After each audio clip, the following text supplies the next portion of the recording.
మనిషి మాట్లాడడానికి, తన ఒపీనియన్ కూడా చెప్పడానికి ఇబ్బంది పడే అంశం ఏదైనా ఉందంటే అది శృంగారం. దాన్ని మించిన ఇబ్బందికరమైన టాపిక్ మరేదీ లేదు. చాలామంది ఈ టాపిక్ వైపు చూడడానికి కూడా ధైర్యం చేయరు. అలాంటి టాపిక్ను ఇవాళ మనం డిస్కస్ చేయబోతున్నాం.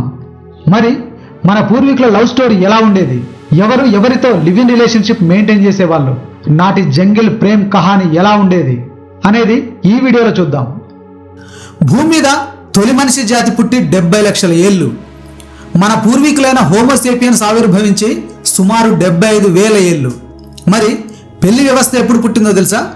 నిన్నగాక మొన్న 4,000 ఏళ్ల కిందటనే. మరి అంతకుముందు 70,000 ఏళ్ల పాటు ఆడ మగ రిలేషన్ ఎలా ఉండేది, సంతానాన్ని ఎలా ప్రొడ్యూస్ చేశారు, ఎవరెవరి మధ్య ఆ బంధం ఉండేది. ఇంత పెద్ద టాపిక్ డిస్కస్ చేయాలంటే నమ్మకాలు, ఊహలు, అంచనాలు ఏమాత్రం పనికిరావు. ఆధారాలు కావాలి, రీసెర్చ్డ్ ఎవిడెన్స్ కావాలి. అలాంటి ఇన్ఫర్మేషన్తోనే ఈ విషయంలోకి ప్రవేశిద్దాం. ట్రాఫిక్లో రెడ్ సిగ్నల్ దాటొద్దన్నది ఒక రూల్, కరెంటు తీగను ముట్టుకోవద్దనేది ఇంకో రూల్, ఒక చెట్టు ఆకును టచ్ చేయొద్దని ఇంకో చెట్టు పండును తినొద్దనేది మరొక రూల్. ఏ విషయంలోనైనా సరే ఒక పని చేయొద్దు అని రూల్ పెట్టారు అంటే దాని అర్థం అది తప్పు అని, అది చేయకూడదని, చేస్తే ఏదో నష్టం జరుగుతుందని అర్థం. ఇక్కడే మైండ్ బ్లోయింగ్ విషయం కూడా ఉంటుంది. ఫలానా పని చేయొద్దని రూల్ పెట్టారంటే అంతకుముందు అది చేశారని అర్థం. అది చేయడం వల్ల నష్టం జరుగుతుందని గుర్తించారని అర్థం. కాబట్టే దాన్ని చేయొద్దని రూల్ పాస్ చేశారని అర్థం. దీన్ని ఇప్పుడు మనుషుల లైంగిక జీవితానికి అప్లై చేయండి. ఇవాళ రక్త సంబంధీకుల మధ్య పెళ్లిళ్ళు నిషేధం. ఒకే కుటుంబంలోని వారు పెళ్లి చేసుకోవద్దు అంటున్నారంటే దానివల్ల ఏదో నష్టం జరుగుతుందని అర్థం. నష్టం జరుగుతోందని గుర్తించారంటే అంతకుముందు దాన్ని చేశారని అర్థం. సుమారు 45,000 ఏళ్ల క్రితం నాటి హోమోసేపియన్స్ ఈ తప్పును గుర్తించారు. మరి అంతకుముందు లక్షల ఏళ్లుగా పరిణామం చెందుతూ వచ్చిన 23 రకాల మానవ జాతులన్నీ ఇన్బ్రీడింగ్ కొనసాగించాయి. రక్త సంబంధీకుల మధ్య ఆ రిలేషన్ ఉండేది, అందులో ఎలాంటి సందేహము లేదు. మన పూర్వీకులైన హోమోసేపియన్స్ కాలంలోనే జీవించిన నియాండర్తల్స్, డెనిసోవన్స్ అనే మానవ జాతులు కూడా ఈ పని చేశాయి. 2013లో కాలిఫోర్నియా యూనివర్సిటీకి చెందిన ప్రసిద్ధ జన్యు శాస్త్రవేత్త మాంట్గోమరీ స్లాట్కిన్ బృందం సైబీరియాలో లభించిన 50,000 ఏళ్ల నాటి ఒక నియాండర్తల్ మహిళ డిఎన్ఏను విశ్లేషిస్తే సంచలన విషయం బయటపడింది.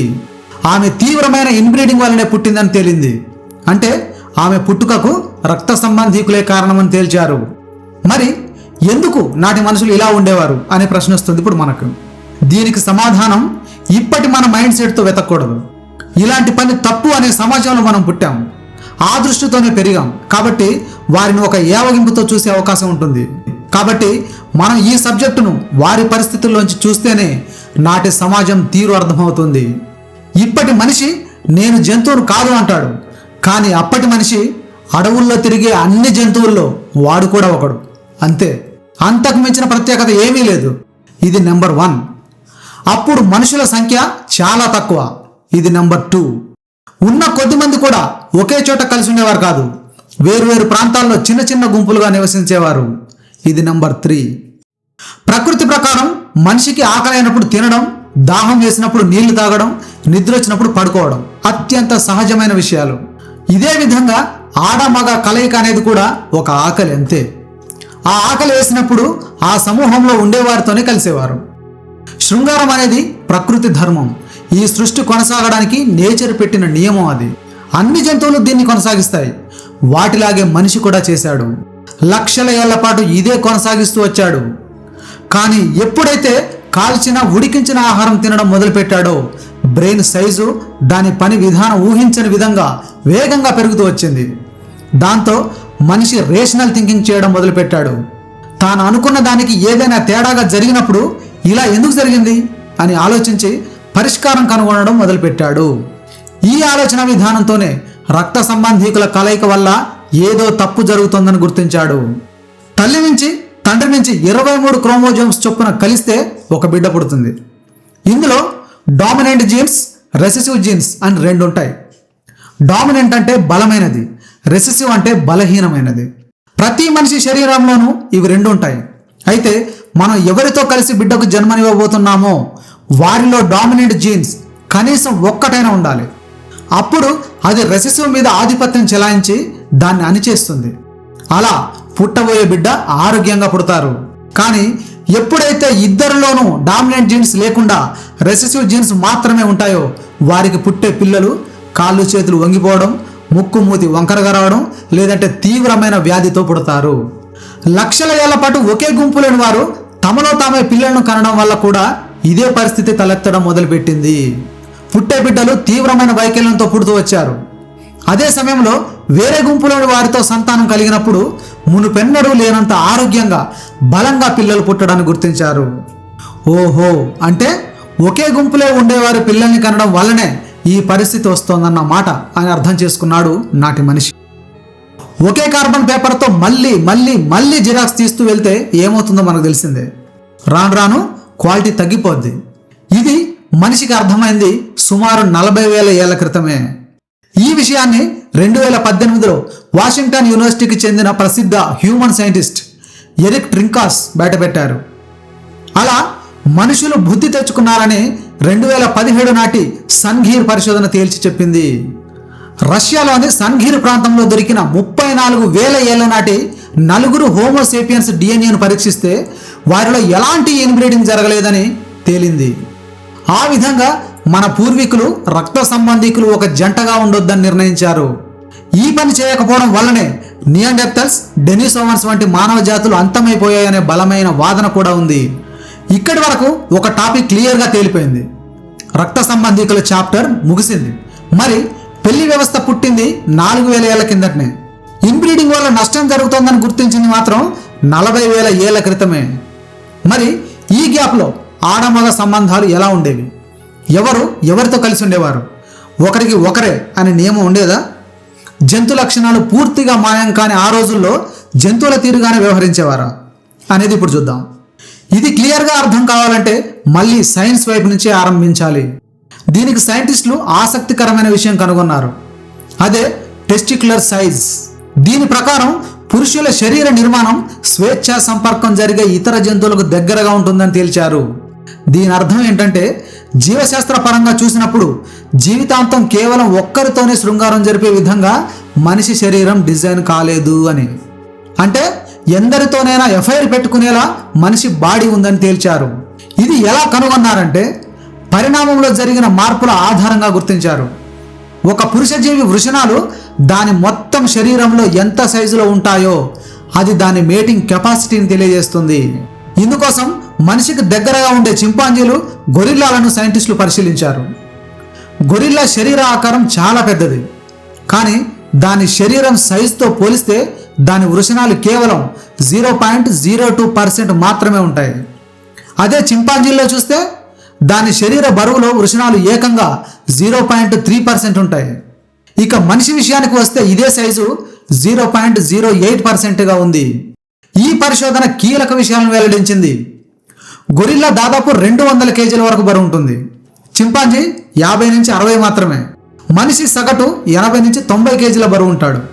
మరి అంత బరువున్న గొరిల్లా వృషణాలు ఎందుకు చింపాంజీ కన్నా మనిషి కన్నా తక్కువగా ఉన్నాయి అనేది మెయిన్ పాయింట్ ఇక్కడ. ఎందుకంటే గొరిల్లా గుంపు మొత్తంలో ఒకే ఒక మగ గొరిల్లా ఉంటుంది. దాన్ని సిల్వర్ బ్యాక్ అంటారు. ఆ గుంపులో ఉన్న ఆడ గొరిల్లాలన్నీ దానికి మాత్రమే సొంతం. వేరే మగ గొరిల్లాకు అక్కడ ప్రవేశం లేదు. అంటే ఆ గుంపులో మగదానికి పోటీ లేదు. కాబట్టి అది నిశ్చింతగా కూల్గా కాపురం చేసుకోవచ్చు. కానీ చింపాంజీల లెక్క పూర్తిగా వేరు. వీటి సమాజంలో లైంగిక నియంత్రణ ఉండదు. ఒక ఆడ చింపాంజీ కొన్ని గంటల గ్యాప్లోనే 5-6 మగ చింపాంజీలతో సంపర్కం జరుపుతుంది. ఇలా రోజు కొత్త వాటితో కలయిక జరుగుతూ ఉంటుంది. ఇక్కడే అసలు విషయం ఉంటుంది, జాగ్రత్తగా అబ్జర్వ్ చేయండి. ఇలా లెక్కకు మించిన మగవాడితో సంపర్కం జరిగినప్పుడు పుట్టబోయే బిడ్డ దేనిదవుతుంది? ఇది కీలకమైన పాయింట్. ఇక్కడ ఏం జరుగుతుందంటే ఆడ చింపాంజీ గర్భాశయంలో స్పెర్మ్ కాంపిటీషన్ జరుగుతుంది. అంటే వీర్య కణాల మధ్య పోటీ జరుగుతుంది. బలమైన వీర్య కణాలు బలహీనమైన వాటిని డామినేట్ చేస్తాయి. వాటిని పక్కకు నెట్టేసి అండాన్ని చేరుకొని ఫలదీకరణం చెందిస్తాయి. ఇది ఎవరి స్పెర్మ్ అవుతుందో పుట్టబోయే బిడ్డకు తండ్రి అదే అవుతుంది. ఇదే సూత్రం మనుషులకు కూడా అప్లై అవుతుంది. ఒక్కరితోనే శృంగారం జరిపే విధంగా మనిషి శరీరం డిజైన్ కాలేదని ఆల్రెడీ మాట్లాడుకున్నాం. ఈ విషయం సైన్స్ కూడా చెప్పాల్సిన పని లేదు. ఒకరికన్నా ఎక్కువ మందితో ఎఫ్ఐఆర్ పెట్టుకునే వాళ్ళు ఇప్పుడు కూడా మన చుట్టూ ఉన్నారు, రోజు చూస్తూనే ఉంటాం. ఇలా ఒక స్త్రీ ఒకరికన్నా ఎక్కువ మందితో కలిసినప్పుడు పుట్టబోయే బిడ్డ ఎవరిది అనే ప్రశ్న ఇక్కడ కూడా వస్తుంది. ఇవాళంటే DNA టెస్ట్తో ఎవరి బిడ్డ ఎవరో తెలియచేయచ్చు, కానీ అప్పటి రోజుల్లో ఇది ఏ మొగాడికి తెలిసే ఛాన్సే లేదు. అయితే బయాలజికల్లీ శరీరానికి చాలా విషయాలు అర్థమవుతూ ఉంటాయి. ఈ క్రమంలోనే మనిషి శరీరంలో ఒక మార్పు జరుగుతూ వచ్చింది. ఇతరుల వీర్య కణాలను డామినేట్ చేయాలంటే, వాటిపై యుద్ధం చేయాలి అంటే బలమైన వాటిని ఉత్పత్తి చేయడం మాత్రమే కాదు, ఆ సైన్యాన్ని సంఖ్యను మరింతగా పెంచాల్సిన అవసరం ఏర్పడింది. ఈ సంఖ్య పెరగడం కోసమే పురుషుడి వృషణాల సైజు పెరుగుతూ వచ్చిందని సైంటిస్టులు తేల్చారు. ఇది మాత్రమే కాదు, మరో మెయిన్ పాయింట్ కూడా కనుగొన్నారు. జీవితాంతం ఒక్కరితోనే జత కట్టే జీవులు సైజులో సేమ్ ఉంటాయి. ఉదాహరణకు 2 పావురాలు చూడండి, మగ ఆడ సేమ్ ఉంటాయి. ఇదే విధంగా పెంగ్విన్లు కూడా సేమ్ ఆకారంలో ఉంటాయి. వీటిని మోనోగామి యానిమల్స్ అంటారు. ఇక ఒకరికన్నా ఎక్కువ మందితో జత కట్టే జీవులు సైజులో ఆడవాటి కన్నా మగవి కాస్త ఎక్కువ సైజులో ఉంటాయి. ఉదాహరణకు మనుషులు, కోళ్ళు, సింహాలు వగైరా. వీటిలో ఆడజీవుల కన్నా మగవి కాస్త పెద్ద సైజులో ఉంటాయి. వీటిని పాలిజీని యానిమల్స్ అంటారు. నాటి పురుషుడి పరిస్థితి ఇలా ఉండేది. మరి స్త్రీ పరిస్థితి ఎలా ఉండేది? వారు ఎవరిని కోరుకునేవారు అంటే, ఇక్కడ బయాలజికల్లీ మాత్రమే కాదు, సోషల్గా కూడా కీలకమైన విషయాలున్నాయి. ఇవి రెండింటినీ కలిపి నాటి మహిళలు ఎవరితో కలవాలనేది డెసిషన్ తీసుకునేవారు. ఇవాళ స్త్రీలు మగాన్ని సెలెక్ట్ చేసుకోవాలంటే హ్యాండ్సమ్, బిహేవియర్, ఎత్తు, రంగు, శాలరీ, ఇలా ఎన్నో లెక్కలేనని విషయాలు చూస్తారు. కానీ నాటి మహిళలు మగవాడిలో ఎక్కువ శాతంగా కేవలం 2 విషయాలు చూసేవారు. వాడు ఆకర్షణీయంగా ఉన్నాడా లేదా అనేది ఒకటైతే, వాడు కండలు తిరిగిన దేహంతో ఆరోగ్యంగా ఉన్నాడా లేదా అనేది రెండోది. ఇవాళ పెళ్లి ఉంది కాబట్టి పిల్లల విషయంలో భార్య, భర్త ఇద్దరి రెస్పాన్సిబిలిటీ ఈక్వల్. కానీ అప్పుడు పిల్లల బాధ్యత మెజారిటీగా తల్లిదే. అలాంటి సమాజంలో తనకు పుట్టే పిల్లలు అనారోగ్యంగా పుడితే ఆ కష్టం పిల్లలకు మాత్రమే కాదు, తల్లికి కూడా. అందుకే బలమైన పిల్లలు కావాలని కోరుకునేవాళ్ళు. దీంతోపాటు మరో కారణం ఏంటంటే, బలమైన దేహం ఉండి 6 అడుగుల ఆజానుబాహుడిగా ఉన్నవాడు తప్పకుండా రోజు వేటాడగలడు, మంచి తిండి తెచ్చి తనకు తన పిల్లలకు పెట్టగలడు. ఈ 2 కారణాలతో అత్యంత బలమైన బాహువులు కలిగిన వాళ్ళనే ఆడవాళ్ళు కోరుకునేవాళ్ళు, ఎంచుకునేవాళ్ళు. వాడే alpha male. Sandeep Vanga direct చేసిన యానిమల్ సినిమాలో ఈ ప్రస్తావన ఉంటుంది.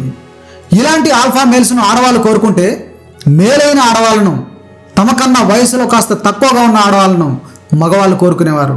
సన్నటి నడుము, బిగ్ పెల్విస్ ఉండేవారని ఎక్కువగా కోరుకునేవారు. ఇలాంటి వారు ఎక్కువ మంది పిల్లలను కనగలరని నమ్మేవారు. ఇలాంటి దేహ సౌష్ఠవం ఉన్న వారిలో ఈస్ట్రోజన్ హార్మోన్ స్థాయిలు బాగుంటాయని, వారు సులభంగా పిల్లలను కనగలరని సైన్స్ కూడా చెప్తోంది. దీంతోపాటు మరో కీలకమైన విషయం నమ్మకం. నమ్మకంగా ఉండే ఆడవాళ్ళనే మగాళ్ళు ఎక్కువగా ఇష్టపడేవారు. దీనికి కారణం, పిల్లలు తన వల్లే పుట్టారా లేదా అనేది మగవాడికి ఎప్పటికీ తెలిసేది కాదు. కాబట్టి తనను మోసం చేయకుండా ఉండే స్త్రీలను మగాళ్ళు ఎక్కువగా కోరుకునేవారు. ఇలా ఎవరి ఇష్టాలు వారివి, ఎవరి కోరికలు వారివి, ఎవరి అవసరాలు వారివి. ఇలా బాగానే సాగిపోతున్న మానవ సమూహంలోకి, మనిషి జీవితంలోకి పెళ్లి అనేది ఎలా వచ్చి చేరింది? ఒకరికి ఒకరే ఉండాలనే అవసరం కానీ, పరిస్థితి కానీ లక్షల ఏళ్లలో మనిషికి ఏనాడు కలగలేదు. అలాంటిది 4000 ఏళ్ల క్రితం అంత అవసరమే వచ్చింది అనేది నెక్స్ట్ వీడియోలో చూద్దాం. ఈ వీడియో మీకు నచ్చితే ఒక లైక్ చేయండి. మా కష్టంలో వాల్యూ ఉందనిపిస్తే ఒక కామెంట్తో బూస్ట్ ఇవ్వండి. అవుట్ ఆఫ్ కవరేజ్ ఛానల్లోని ఆసక్తికర వీడియోలు మిస్ కాకుండా ఉండేందుకు సబ్స్క్రైబ్ చేయండి. సెలవు.